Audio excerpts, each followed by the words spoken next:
भूतनी कड़ी नौ तो साहिवान शहर के पुराने से शमशान घाट में, पुराने से पीपल पर, पुराना सा बंदा वो अमृता का दादा। एक पुरानी सी फिल्म का पुराना सा गाना, वो है ना, मेरा मांडोले मेरा तांडोले, एक बीन बजती है ना उसमें, उस बीन की धुन सीटी से निकाल रहा था। खुश था, ये सोचकर खुश था कि मेरी पोती ने कहाँ हाथ मारा। वो इतना खूबसूरत बंदा, इतना हैंडसम, इतना हट्टा कट्टा, घर भी अच्छा खासा है। अब तो उस घर में है भाई दौलत का भंडार, तो मेरी पोती करेगी ऐश। अच्छा फैसला लिया मेरी पोती ने। मैं तो समझ रहा था कि उसने गलत फैसला लिया। थानेदारनी है, पढ़ी लिखी है, हमसे ज़्यादा समझदार निकली। भाई वो अमर जब बनेगा हमारा दामाद तो क्या बात है, इस बात से खुश होकर सीटी बजा रहा था।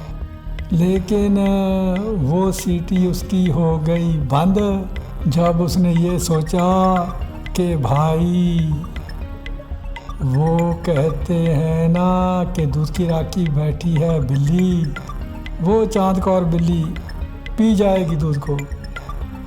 वो चांद कौर यहाँ यह पाकिस्तान से अपने भतीजे के कातिल से बदला लेने, और वो समझ रही है कि समर ने उसके भतीजे का कत्ल किया है, उसका काम तमाम करने की सोच रही है।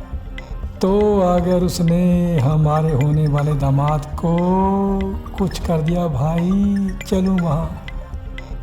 वो फिक्र हो रही थी उसे।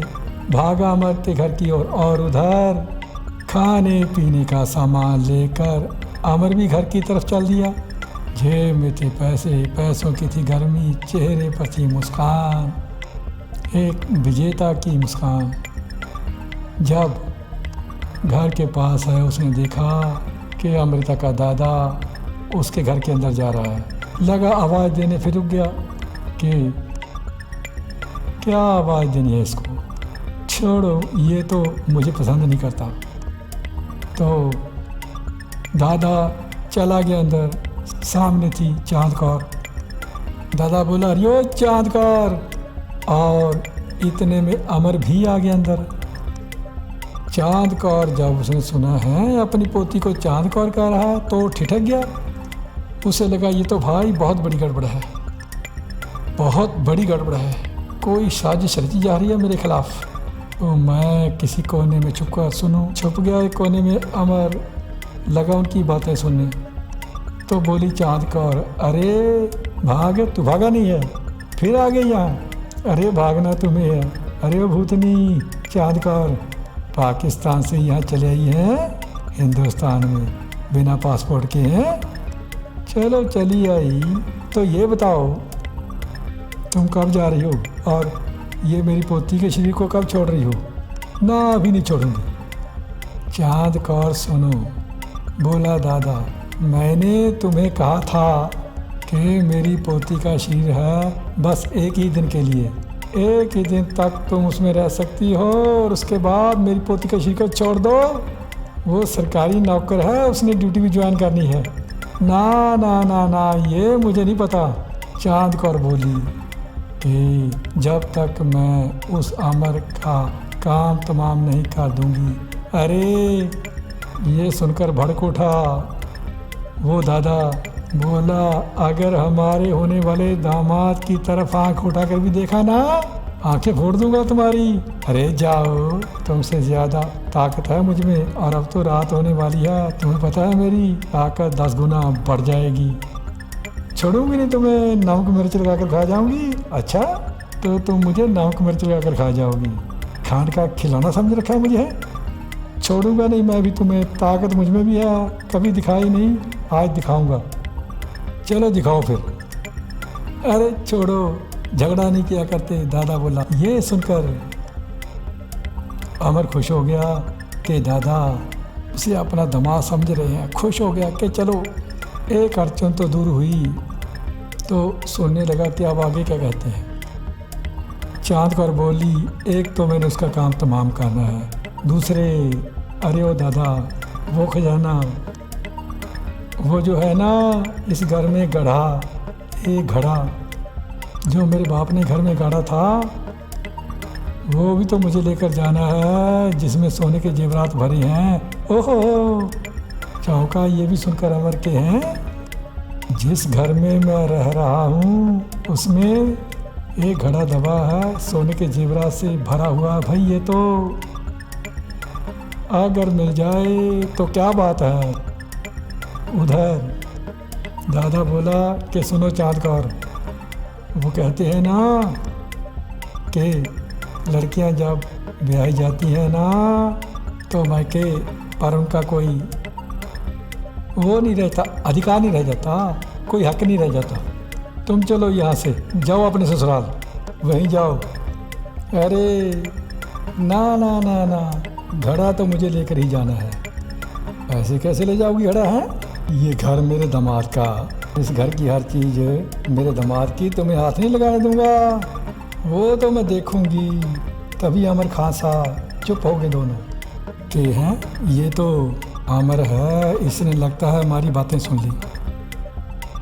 अमर आ गया और चांद कौर के पास आया और बोला, उसे खाने का लिफाफा देकर बोला, अमृता लो रखो इसे, प्रणाम दादा, प्रणाम दादाजी।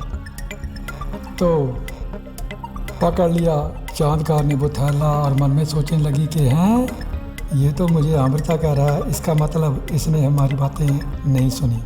चलो अच्छा है, एक लिहाज से अच्छा है, इसने हमारी बातें नहीं सुनी। अब वो चलेगी खाना अंदर रखने के लिए। दादा मुखाते हुआ अमर से बोला, अरे बेटा तुमने सुन लिया या नहीं सुना कुछ? दादा मैंने सब कुछ सुन लिया। अरे तुम तो उसको कह रहे थे अमृता, हैं उस भूतनी को अमृता कह रहे थे। दादा मुस्कुराया अमर, पता है आपको कि जब सौर अम्मी मरे थे ना तब मैं पैदा हुआ था। इसको बना दिया ना, बन गई ये भी। अब ये समझेगी कि मुझे तो पता नहीं है, तो ये मुझे दूसरे ढंग से देखेगी। अगर इसे कहीं पता चल जाता कि मैंने इसकी बातें सुन ली तो ये मेरा कर देती कल्याण। तो दादा एक और बात बताऊँ क्या? वो जब आई ना वो बाहर, तो तुम बोल देना दादा कि ओ हो भाई, मुझे तो इस अमर ने बता दिया कि वो घड़ा कहाँ है। अच्छा अच्छा, उससे क्या होगा? अरे वो जो मेरा काम तमाम करने की स्कीमें बना रही है ना, वो फेल हो जाएंगी। फिर वो सोचेगी कि अगर इसको ही मार दिया घड़ा, उसका पता कौन बताएगा। अरे तुम तो भाई हैं सियाने हो, मैं तो समझता था तुम हैं खूबसूरत हो, अकल तुम्हें कम होगी हैं, लेकिन तुम्हें तो भाई अकली बहुत है। क्या पते की बात की। अब मैं यही कहूँगा था भाई। चांद कौर बाहर और दादा ड्रामा करते हुआ बोला, अरे अच्छा अच्छा अच्छा, अरे अमर बेटा तो घड़े का तुम्हें पता है? हाँ दादा पता है मुझे। मेरा मुंह बोला बाप ना, उसको भी पता था घड़े का कि इस घर में दबा। अच्छा अच्छा अच्छा, पता था। हाँ तो चांद कौर लगी उनकी बातें सुननी हैं, तो इनको घड़ी का पता है। तो अच्छा अच्छा, तो तुम्हारे मुंह बोले बाप ने बताया था कि घड़ा है इसमें, लेकिन ये तो बताओ बेटा, दादा बोला, जब तुम्हारे मुंह बोले बाप को पता था कि इस घर में घड़ा है, कहाँ दबा है ये पता था? हाँ ये पता था। तो उन्होंने निकाला क्यों नहीं? बेचारे अगर निकाल लेते तो अच्छे घर में शादी हो जाती। वो बोला अमर बातें बनाकर बोला, दादाजी वो मेरा मुंह बोला बाप मुझसे बहुत मोहब्बत करता था और मैं भी उससे मोहब्बत करता था, लेकिन वो मैंने जब उनको बोला था कि बापू धुंध में मत जाओ, बाहर मत जाओ, अगर ना जाते तो ट्रक के नीचे आकर ना मरते बेचारे, अगर आज जिंदा होते तो मैं आपकी पोती की तरह ही अफसर होता। क्यों अमृता, मैंने बताया था ना तुम्हें। तो चांद कौर ने सोचा कि ये बंदे को तो पता नहीं है कि मैं कौन हूँ। बोली हाँ हाँ मुझे बताया था तुमने। तो दादा फिर मुड़ा अमर की ओर। अच्छा अच्छा बेटा, तुम्हें पता है तो तुम ही निकाल लेते हैं और मेरी बेटी से शादी करके ऐश करते। ना दादाजी, ना ना ना ना, ये काम मैं नहीं करूँगा। क्यों क्यों बेटा, क्यों नहीं करोगे? हैं आप भूखे मार रहे हो, पैसा आ जाता है ऐश करते। दादाजी बोला अमर, मेरे मुंह बोले बाप ने कहा था कि ये जो घड़ा है ना उसमें रखे जेवर सब मेरी बुआ जी के हैं। पाकिस्तान में शादी हुई थी ना उसकी, मेरी बुआ जी के हैं। जब वो आएगी तो मैं उसको दूंगा। अरे वो तो मैं ही हूँ। चांद कौर आगे बोली, तुम? अरे अमृता क्यों मजाक रही हो? अरे मजाक नहीं कर रही, सच में वो भूतनी मैं ही हूँ। पूछो, इस दादा से पूछो। क्यों क्यों रे भाग, मैं हूँ ना भूतनी चांद कौर। अरे कहाँ पोती हैं, मेरी पोती हो तुम तो। ना ना ना, झूठ मत बोलो। अरे क्यों झूठ बोल रहे हो? इसे बता क्यों नहीं देते कि मैं ही हूँ? ना ना ना ना ना, तुम मेरी पोती हो। ड्रामा करती हो पोती, ऐसी बातें नहीं करते। ऐसा लालची भी अच्छा नहीं होता, इतना लालची भी अच्छा नहीं होता। जब पता है तुमको ये नहीं देना चाहता, अपनी बुआ जी को देना चाहता है। अरे मैं ही तो हूँ इसकी बुआ जी। कोई सबूत है आपके पास कि आप मेरी बुआ हैं? क्या सबूत चाहिए? आधार कार्ड है? वो क्या होता है? वो भी होता है। वो तो मेरे पास नहीं है। तो राशन कार्ड?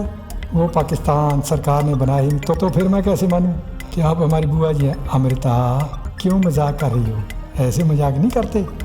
कहा ना मैंने चिकन बिरयानी लाया हूँ, तो प्लेटों में डालो, दोनों खाते हैं। दादाजी आप भी खाएंगे ना? अच्छा चिकन है तो मैं खा लेता हूँ। अच्छा तो चलते हैं अंदर, चलते हैं। चलकर अमृता दादाजी को भी खुश करना आज हमने। पता ना आपको अमृता? हाँ हाँ पता है पता है, लेकिन ये दादा ना बड़ा पहुंचा हुआ है। ये बस क्या कहूँ। तो साहब चले गए तीनों अंदर। अब यहाँ कड़ी होती है 9 ख़त्म 10 कहेंगे कल। तब तक नमस्कार नमस्कार नमस्कार।